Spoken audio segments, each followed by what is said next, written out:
Bernoulli equation को incompressible और compressible दोनों तरह के फ्लूइड के लिए लिखा जा सकता है। इनकम्प्रेसिबल फ्लूइड में फ्लूइड का डेंसिटी प्रेशर चेंज करने से चेंज नहीं होता है।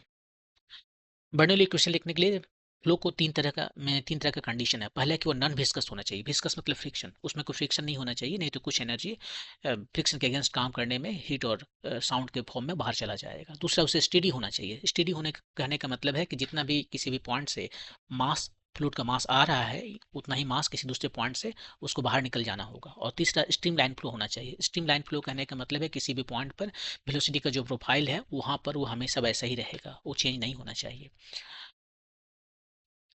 सबसे पहले यहाँ पर कंटिन्यूटी इक्वेशन लिखते हैं। कंटिन्यूटी इक्वेशन में क्या होता है कि हम केवल ये देखते हैं, ये कंजर्वेशन लॉ ऑफ मास है। एक पॉइंट पर जितना मास इंटर कर रहा है उतना ही मास दूसरे पॉइंट से बाहर चला जाएगा, यानी रेट ऑफ मास फ्लो जो है वो कांस्टेंट होगा। यदि आप a1 रो और v1 तीनों को मल्टीप्लाई करोगे तो इसका डायमेंशन आपको आएगा मास पर यूनिट टाइम, यानी ये रेट ऑफ मास फ्लो है। तो ये दोनों ही जगह सेम होगा, क्योंकि डेंसिटी दोनों जगह सेम है तो डेंसिटी यहाँ से हटा दी है। और उसके बाद फाइनली हम बर्नौली इक्वेशन लिखते हैं। ये बर्नौली इक्वेशन कुछ नहीं है, कंजर्वेशन लॉ ऑफ एनर्जी है फॉर फ्लूइड। यहाँ पर हम p plus rho g h plus half rho v square equal to constant लिखते हैं। p मतलब ये है pressure energy per unit volume, rho g h जो है potential energy per unit volume, और हाफ रो वी स्क्वायर जो है वो है kinetic energy per unit volume. इसको आप इस फॉर्म में भी लिख सकते हो, जहां पर कि हर एक को मैंने रो से डिवाइड कर दिया है।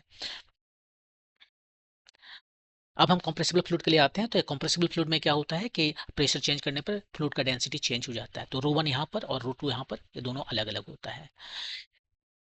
ये बर्नौली इक्वेशन लिखना है तो फ्लूइड के लिए जो तीन कंडीशन है, non viscous, stereo, streamline flow, वो यहाँ पर भी काम करेगा। और इस केस में यहाँ पर डेंसिटी चेंज हो रहा है तो ये जो प्रोसेस है एडियाबैटिक प्रोसेस होता है, आइसोथर्मल प्रोसेस नहीं होता है।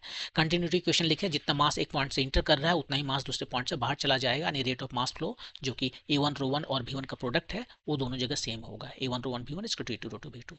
और बर्नौली इक्वेशन लिखे तो इसके पहले जो इनकम्प्रेसिबल फ्लूइड था उसके लिए बर्नौली इक्वेशन लिखा था p by rho plus g h plus v square by two equal to constant. यहाँ पर हमें सिंपली पी बाय रो के साथ मल्टीप्लाई कर देना है gamma by gamma minus one, जहाँ पर कि गामा जो है वो है एडियाबैटिक कांस्टेंट जो कि सी पी बाय सी भी होता है। और यह बन गया आपका Bernoulli equation for compressible fluid.